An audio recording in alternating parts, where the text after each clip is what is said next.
Hello, everyone, and welcome to Functional Fertility, the podcast designed to demystify your hormones, up-level your lifestyle, and supercharge your fertility potential. I'm your host, Dr. Kalea Wattles, and today we're going to explore one of my most favorite topics, reproductive longevity.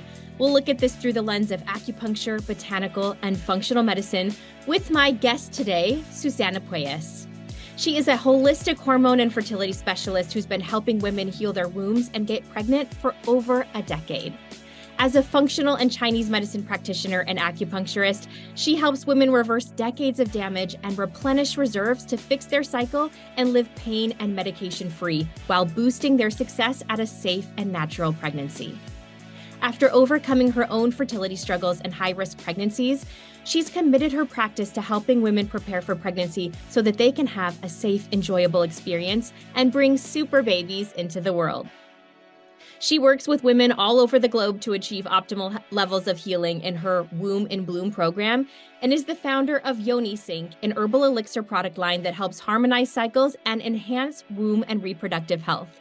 I've been looking so forward to this. Welcome to the show, Susana. Thank you so much. That was a beautiful introduction. I'm happy to be here. Well, I know that your passion for supporting fertility was really born out of your own unique experience through fertility and pregnancy challenges. And you have your own story. Like many of us, you were drawn to this healing modality through your own trials and tribulations and ultimately success. But will you tell us a little bit about your origin story as a fertility practitioner? Definitely. I mean, I've been in healthcare for a really long time, and how I got into just holistic healing in general was I worked for an OBGYN and then became an acupuncturist. And in that role, I really like to treat fibroids, cysts, womb stagnations. And that was my path early on. And then I wanted to start a family, and it just wasn't happening as easily as it was supposed to, right? And I had many challenges and miscarriages, and then finally I got pregnant, and everything was great. But at the 28th week of my pregnancy, I developed a high-risk condition called cholestasis. And it's really painful, really inconvenient, and very, very scary. So after 28 weeks, you are highly monitored, and you have to be induced at 37 weeks because the toxicity that builds up in your body, because your liver basically starts to fail and the toxins you're not filtering that out through your system. They have the potential of crossing the placenta, and the baby can be affected, and there's a high risk of stillborns.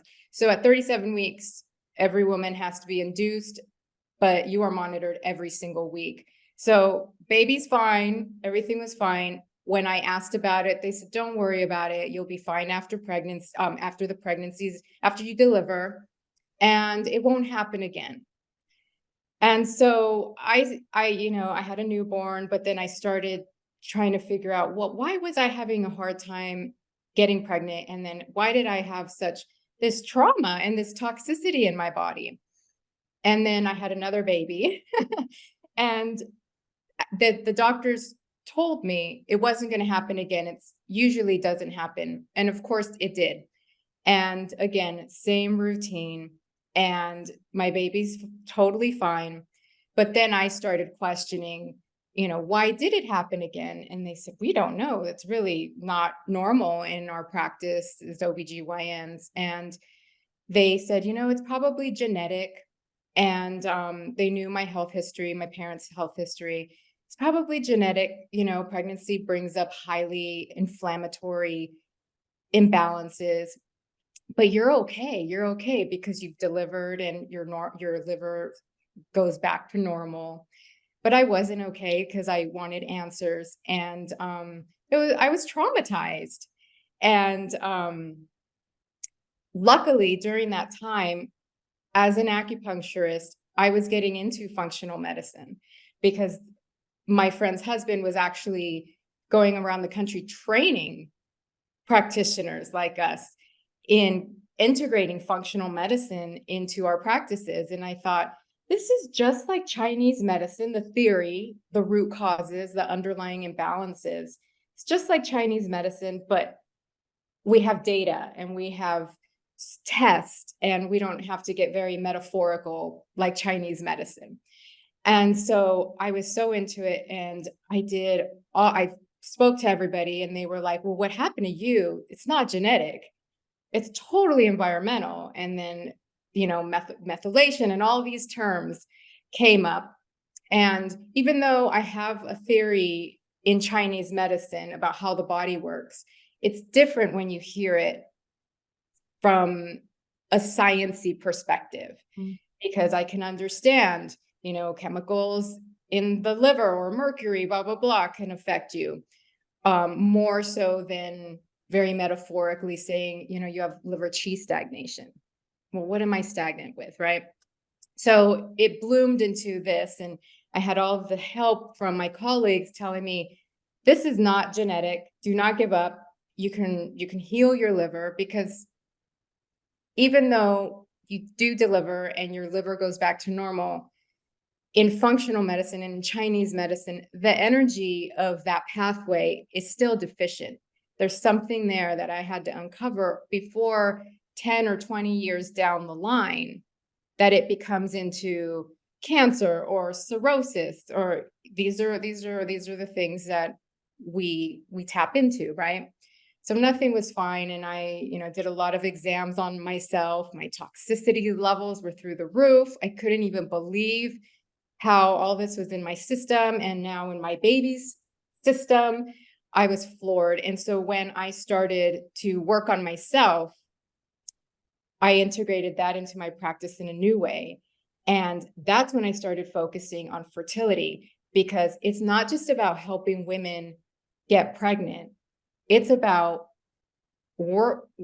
having a safe and healthy pregnancy, because what I went through twice was so traumatic that I wanted more kids, but I could not put myself physically through that again. And I have PTSD from it. So I would never wish that on anybody, a high risk pregnancy. So in my fertility work, my motto is, yeah, you may have trouble getting pregnant, but it's probably because of years of backlog of things that will show up if and when you get pregnant. And we don't want to deal with those. We want you to be happy, be confident if you want a home birth, not scared by it, do everything holistically possible, and kind of change the way birthing has become, in a hospital and things like that. So that's out of my struggle. I help women really kind of find that beauty and not just going through a journey of, I can't get pregnant, but like, what happens when you do? We want to make sure your environment, your womb is replenished and as clean and safe as possible. Yeah. Oh, beautifully said. And I see so much of myself in your story. I also had a high risk second pregnancy. I had pregnancy induced hypertension and risked out of midwifery care and was devastated. Even though my OB was wonderful, I was so committed to that midwifery birth, and was induced at 37 weeks and was devastated about that for a while. And the trauma of it is very real. And similarly, I was told, we don't really know why this happens. It's just one of those things and you're fine. So nothing to worry about. But when I dug deeper after that pregnancy, I mean, echoing your story, there were all of these things from a functional medicine perspective that stood out to me. I had super high mercury, and there were all these things that no one had investigated, uric acid and chronic inflammation and environmental factors. And I felt like I missed an opportunity to get myself ready. You don't know what you don't know. And it really informed, again, my practice, just like you're saying, because you want to save others from the outcome that you experienced. I am so glad that you connected with that. And, we're on the same page. It is so traumatic. We have these ideas of pregnancy being this beautifully harmonic time, which it should be, but we're not in that world anymore. And it's showing up more and more and more. And I feel like now it's our mission to really kind of bring this information out there, because it's not just about getting pregnant and then finding an OB. There's multiple levels as to why we're having trouble at a younger and younger age. Right. Yeah, and so I'm glad the story really resonated with you, and I am on a mission because it the trauma is really real. And when I found out, that's when in ancient medicine, the spleen, stomach, and nutrition is the cornerstone of medicine, right? And so in Western, it's gut health, gut health. And so when I was having my babies, that science was barely coming in. Mhm. Nobody was talking about gut health and the Human Genome Project and methylation. Nobody was talking about that. Even though I had it in theory, help clients with nutrition, it's the cornerstone of our medicine. Now when we talk about gut health, everybody knows about gut health. But I didn't as a practitioner. And then when I did my exams, it showed that I had really high beta glucuronidase. And I'm Yeah. like, what's that? And then I just thought, oh, my toxic estrogen is recycling. How about that? And so it all puts this into perspective. And so we have many tools, and it's really exciting to put this all together now. It is really exciting. Another part of your story that just really struck me was you said, this isn't how it was supposed to be. And I hear that from people all the time when, maybe they never had a health crisis. They, didn't go to the doctor very often because they thought they were healthy, and then they try to get pregnant and it's not working. They're not getting pregnant as quickly as they thought they would. And now they need more intervention, and they think this isn't how it was supposed to be. And so that's why I love this idea of a really conscious preconception phase where it's not just about fertility and it's not just about pregnancy, but like you said, it's about cultivating this really abundant health for a safe and healthy pregnancy, but also that gives us longevity and freedom to enjoy this family that we've worked for. And I That's think with both, absolutely right on. yeah, I heard you tell that part of your story that you had this condition that you felt could increase your risk for chronic disease. And I certainly felt that way when I was now 27 years old with hypertension. And I was thinking, Right. what is this going to do to my cardiovascular risk later in life? I want to be healthy for my babies. And this is why it's so important that we focus on the reproductive longevity piece, because all of those things influence all of the body systems that reduce our risk for osteoporosis, cognitive decline, heart disease, diabetes, all of these things later in life, right? It is all connected. It is all connected. And so, yes, we do specialize in fertility, helping people get pregnant couples. But because those are imbalances, all of those have 30 root causes. And it can show up as fertility problems for you. It can show up as hypertension for somebody else. It can show up as liver disease for me.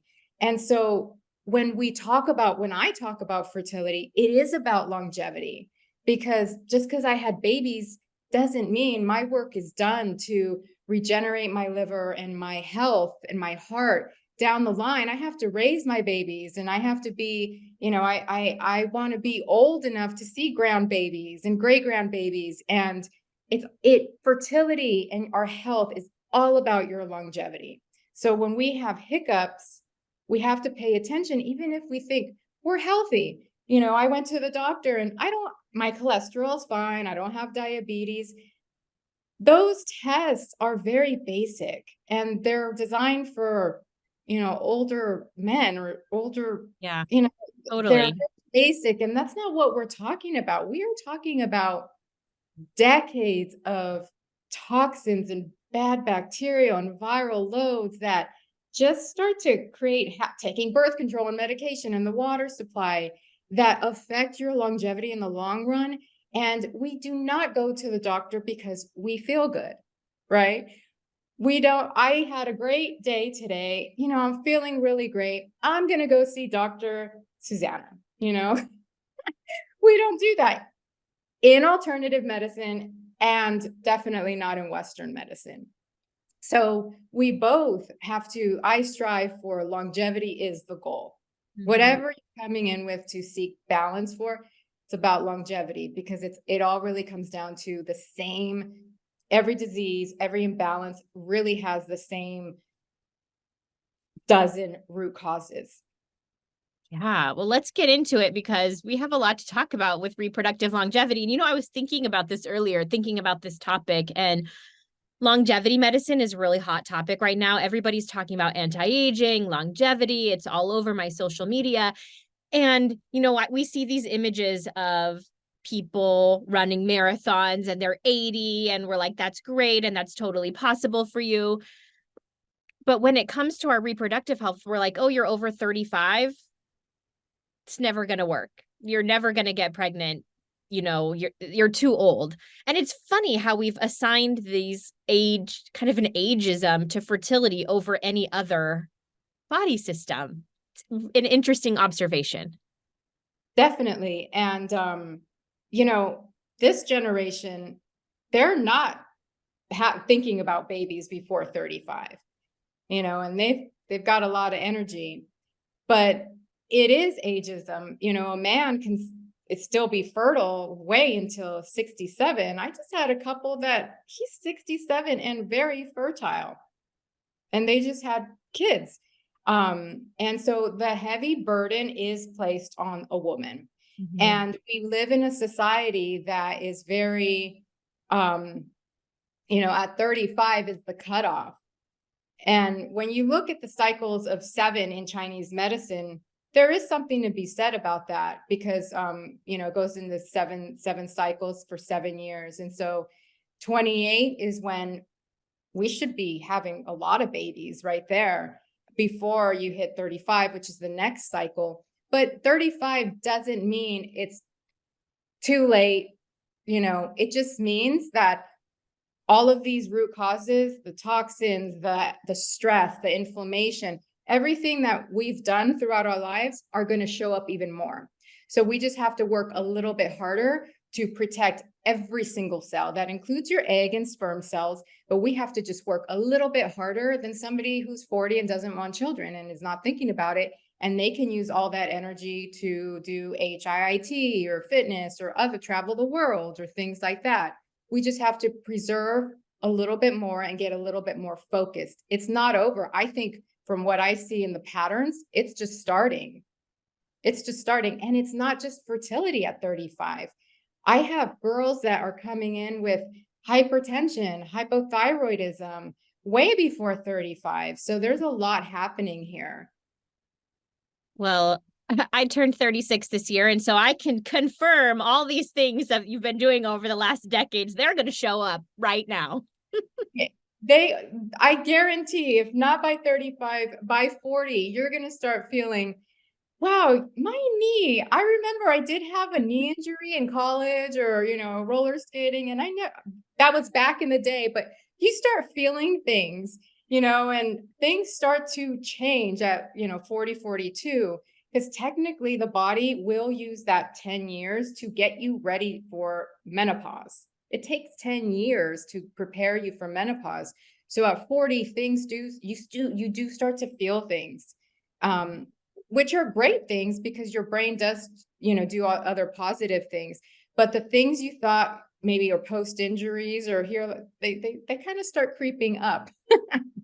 Coming back.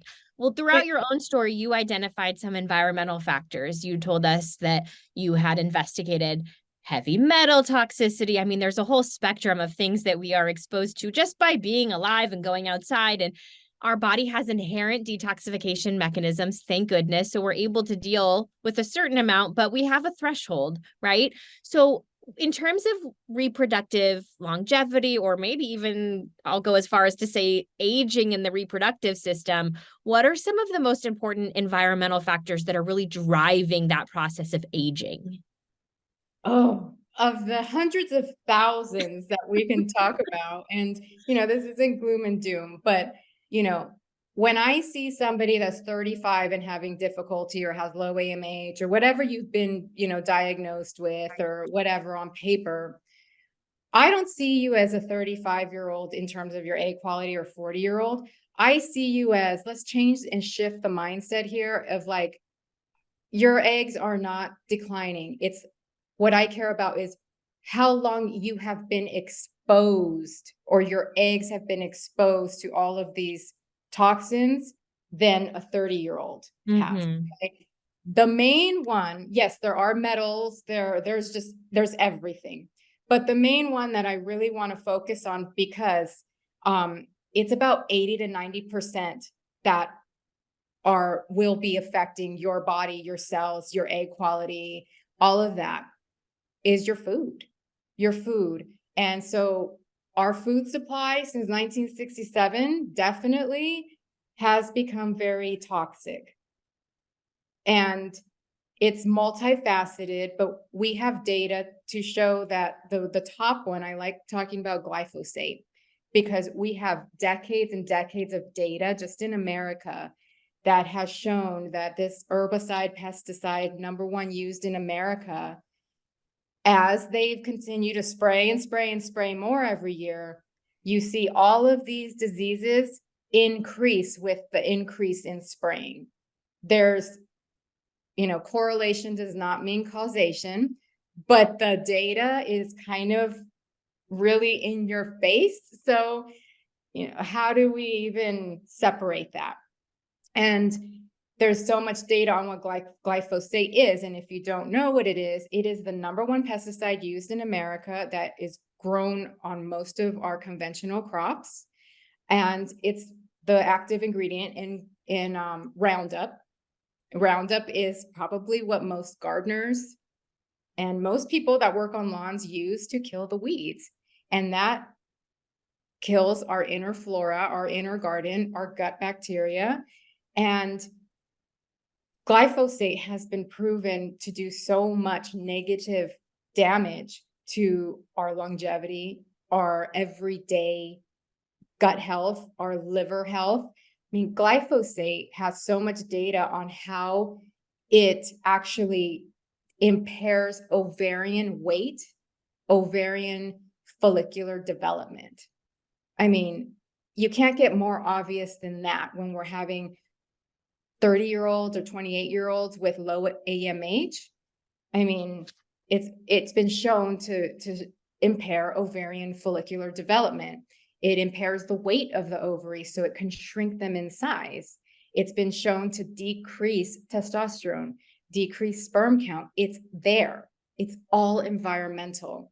So when I see infertility rise, it's a reflection of what we're doing as a society with our food supply that nobody's talking about. And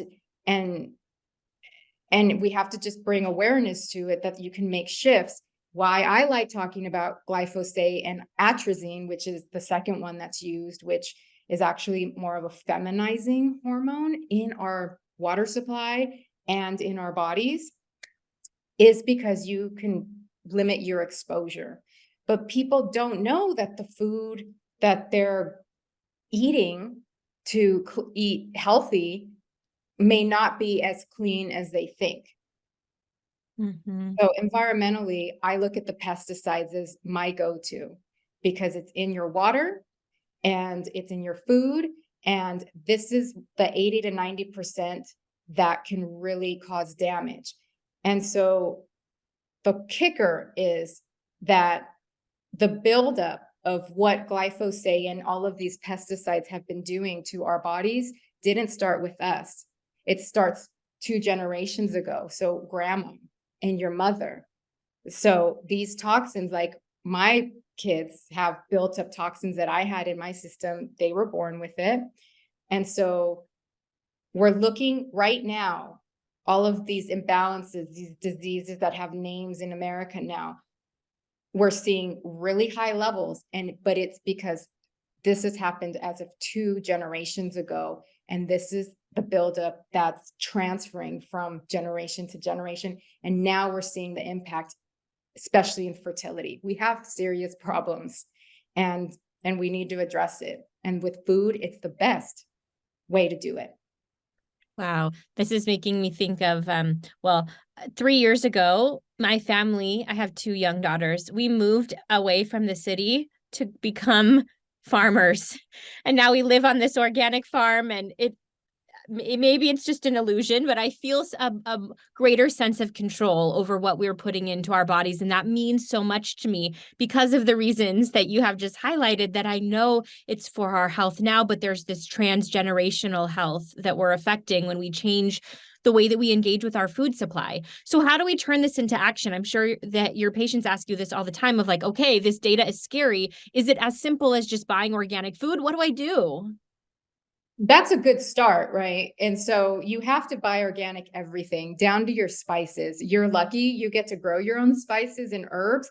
Uh, I like to keep everybody unique, where your level, where your threshold, what your capability is. Everybody can buy organic. The prices have been modified. If you eat more whole food, plant-based, you can eat animal proteins, of course, but more of a whole food, plant-based with fruits and veggies, the budget will be the same. So that's number one, think organically. I like to think locally. If you can definitely buy from a farmer's market, that would be the best because it's fresher. So you get more active bacteria in your fruits and veggies. And you have to actively detox. You have to our bodies are built to do this. So, don't be scared, because this is what our bodies have been doing for you every single day since you were a baby. They're built for this. But until you hit 40, that's when it says, I need a break. We're halfway through, our lives. Or my liver, my gut needs a break. So this is when we start to see kind of the problems. So get a water filter. Best investment you can ever invest in. And it's not a huge investment. Now there's so many water companies that you can have a pitcher, or you can have open the tap. I have clients that still drink tap water, and the atrazine, the glyphosate on top of everything else in the Midwest is in your water supply. So I have clients that still drink tap water, that boil their water because they're killing off, waterborne illnesses. But that's not what we're talking about here. What about the birth control, the pharmaceuticals? Get a water filtration system, preferably one that can take out fluoride as well. Eat organic, and make sure you are always eating in a way, regardless of what diet system or nutrition system you adhere to.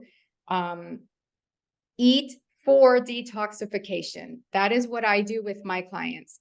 I don't subscribe to all of these fad diets. I think that that's just confusion and having people fight over, I'm vegetarian, no, vegans are the best. I think it's all just smoke, and to not have us talk about how, regardless of what you're eating as a keto person or a vegan, your food is still contaminated. So I teach my girls and couples to eat for detoxification. So that means eat to digest, heal your gut. So that has to be organic to get the glyphosate out of your gut, because it's killing the good bacteria that is contributing to poor egg quality, poor egg development, mood problems, depression, and anxiety. All of that is because the gut is being attacked by these pesticides that kill the bacteria that make our happy hormones, right?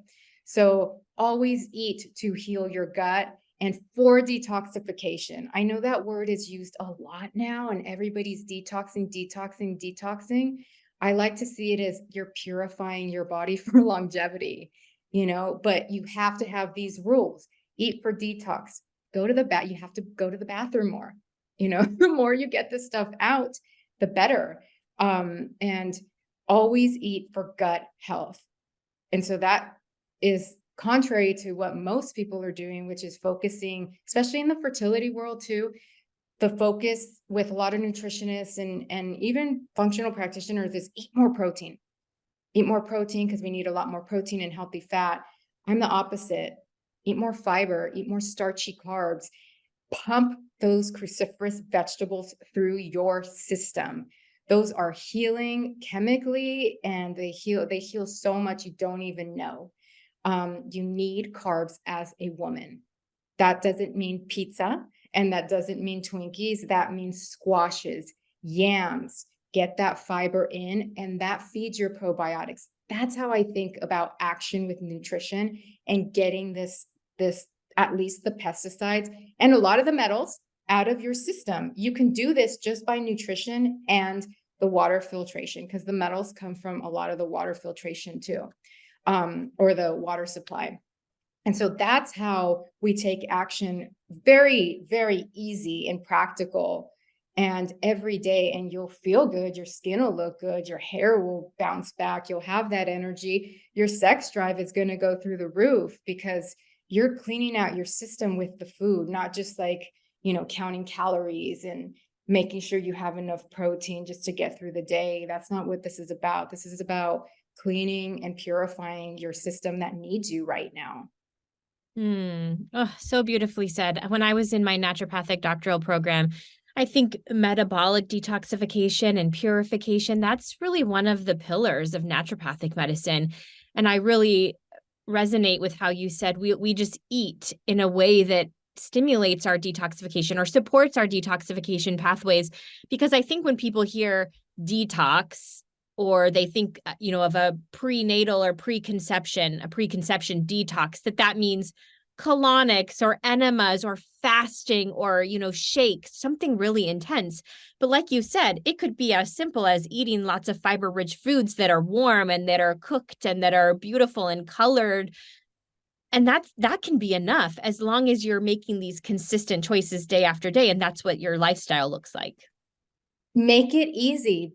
You're probably already doing what you need to do. Most of my clients, when they talk to me on the phone, on their calls, I eat clean and I eat healthy. When I hear you eat clean, that means something completely different to me and you. I eat clean and healthy. What does that mean? If you're a vegetarian and I'm keto, I don't think that you eat clean. So we have to simplify things. And that's what I'm saying. All these diets for weight loss or for, fertility, fertility diets, they don't exist. All of this doesn't exist. It's just noise. It's eat for purifying your systems that are depleted or there's too much. And whatever you come in with nutritionally, we can make adjustments to make it so much easier. And you're going to enjoy feeding yourself.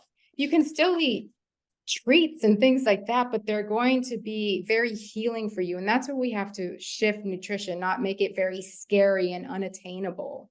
You're already doing what you need to do, but there's just so much information out there, especially about protein. And you definitely get enough protein by just eating, even plant proteins. But we're conditioned to think I need a steak, and if you're craving a steak, it's because your hormones are telling you something, or maybe your gut bacteria is you're in withdrawal. So I look at nutrition completely different and try to make it very simple for people. Whatever you're already doing, we can modify, and then we integrate how to purify your system even more. And everybody tells me, I'm going to the bathroom more. I feel great. And, I eat less, but I feel really good when I eat, and I don't fall asleep after I eat, or I'm not bloating, so it's really attainable. And you really don't have to live on your own farm, although that's so awesome. But you have the ability to do this at Sprouts or Whole Foods or even a conventional store. It's totally possible to do this. Mm-hmm. You kind of have touched on these different drivers of cellular damage, environmental toxicity being one of those drivers, oxidative stress, inflammation. I mean, the list goes on and on of things that can cause cellular damage. And like you said, we accumulate these decade after decade. So we've touched on the nutrition piece a little bit, but I'm hoping you would be willing to share some of the other, your most important or your top strategies for really reversing and zoning in on that cellular damage. Definitely. It's all about figuring out where you are, right? So this is where unique needs are crucial in our business, right? Because everybody's unique. And so for cellular damage, I, of course, love to focus on the gut and the liver, because you have to protect yourself. Cellular damage is either coming from your nutrition or from some chemical in the body. So your liver and your gut help you clear those out, right? But there's also viral damage that in fertility circles it's not talked about. It's not talked about. So we have to really work on our immune system. So what I do, obviously, is use nutrition to heal the gut, make the liver function better, but clearly it might not be enough. And then I'm an herbalist, so I love using herbs that are regenerative to all of these systems. And when you heal your gut, whether you're taking supplements or herbs, you're going to absorb them by, up to 80%. And so to protect your cells, we're talking about every single cell. Okay. I like the mushrooms. I like chaga mushroom. I like reishi mushroom, because those are antiviral.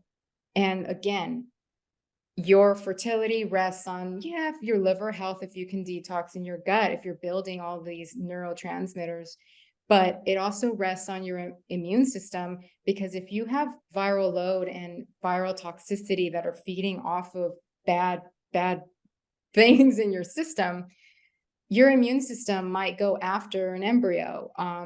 There's a lot of viruses like HHV6 that attack implanted embryos, whether it's IVF or naturally.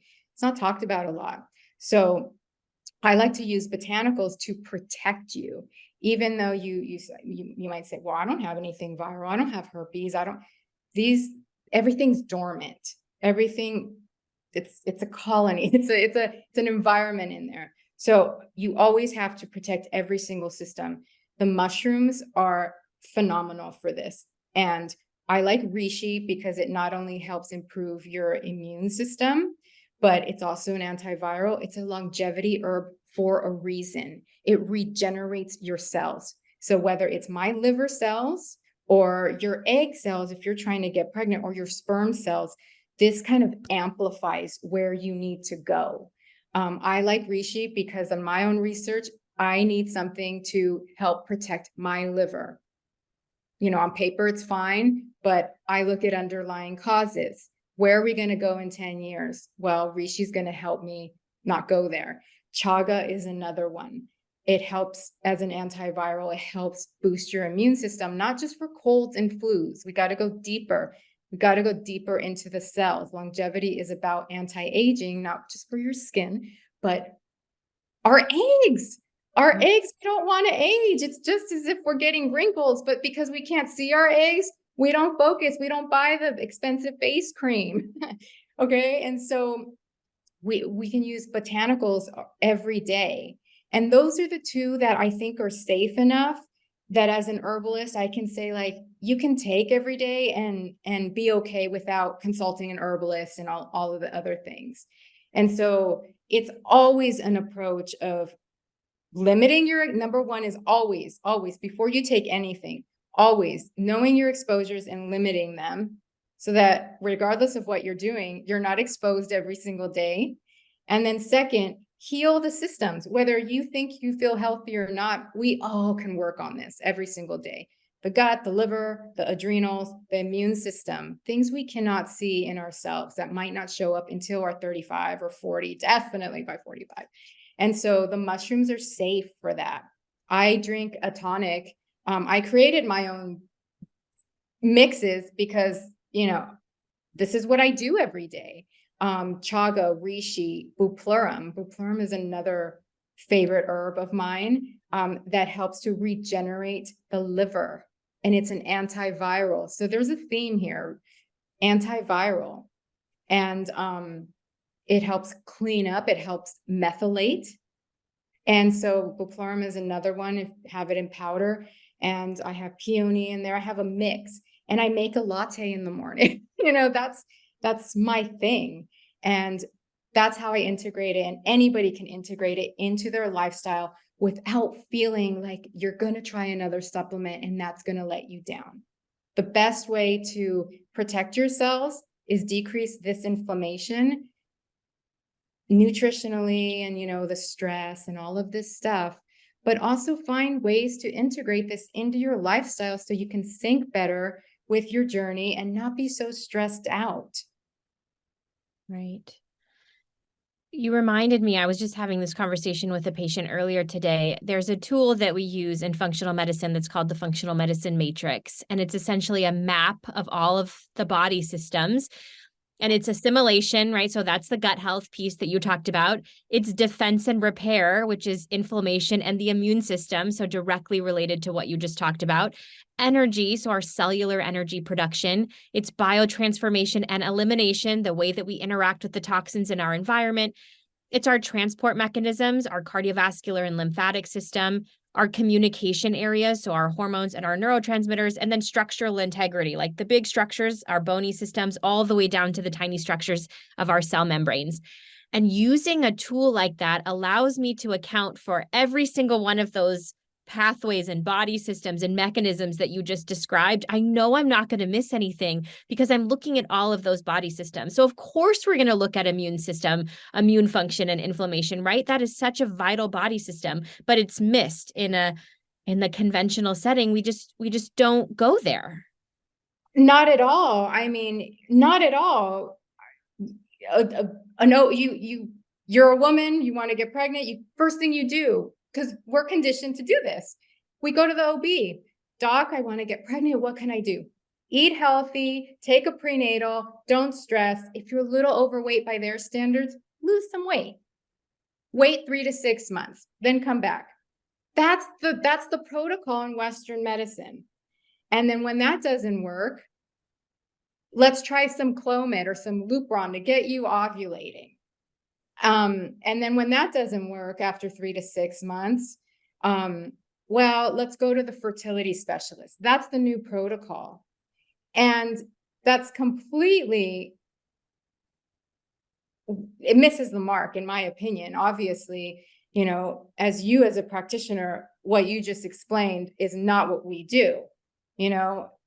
We'll spend with that same client that goes through that system, who are a majority now, they'll eventually come to us when they're not feeling great because of these drugs and the stress and the trauma of what they've been through. And then they come to us.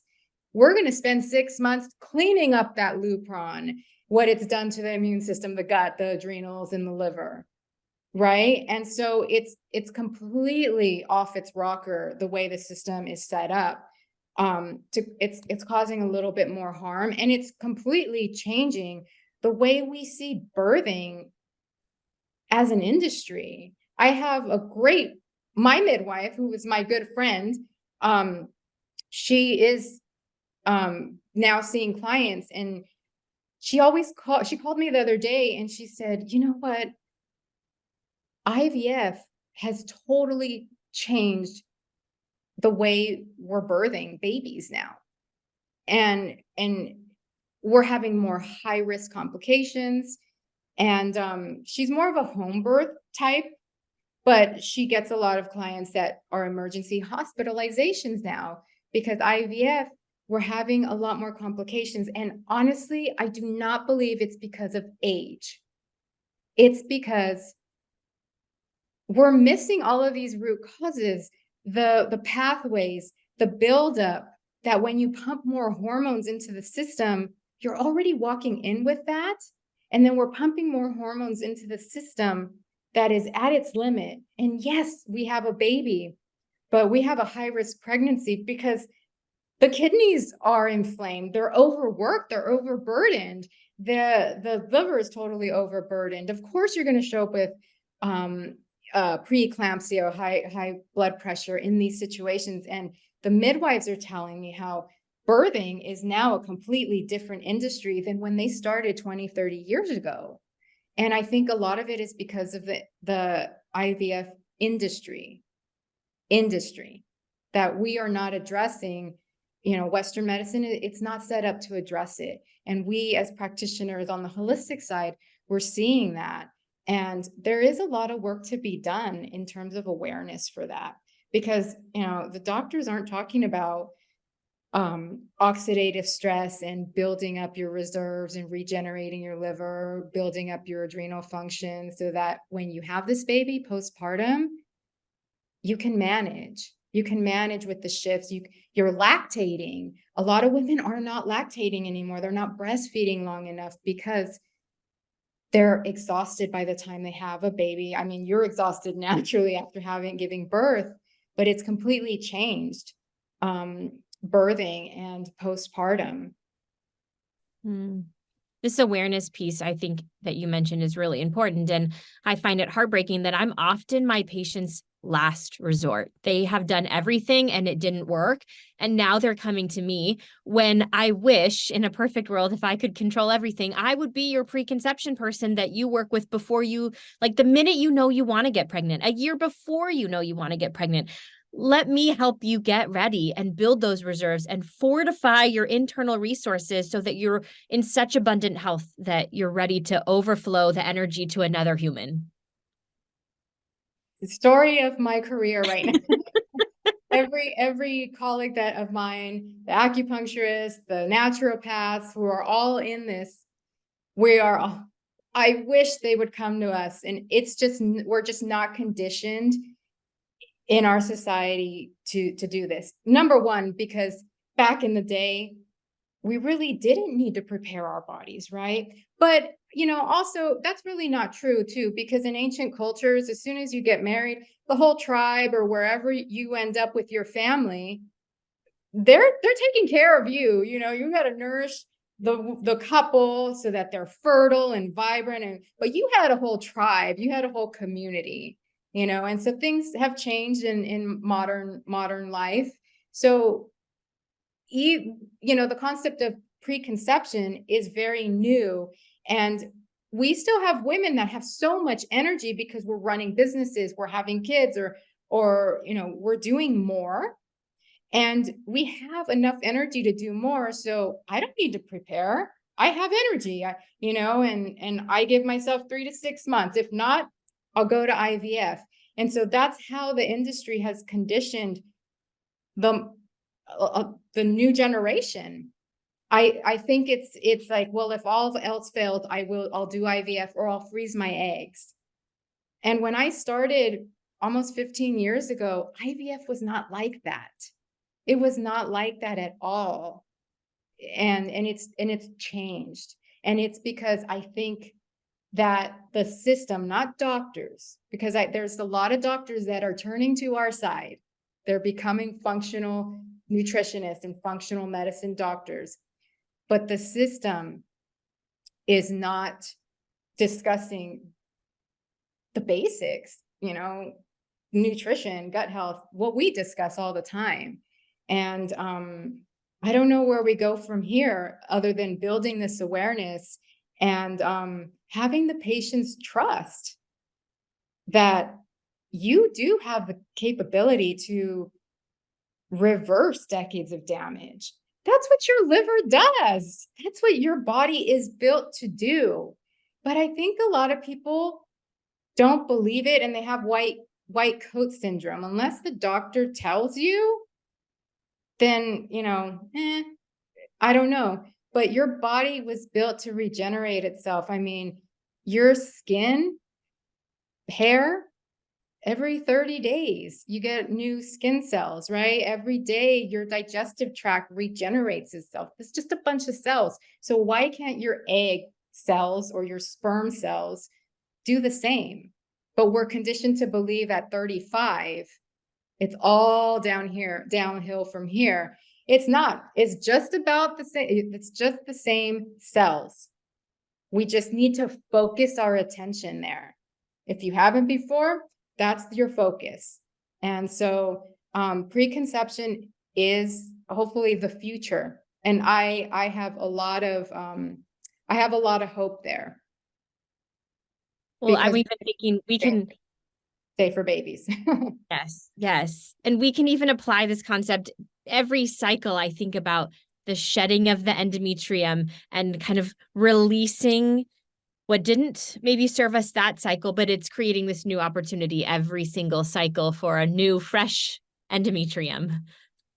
Absolutely.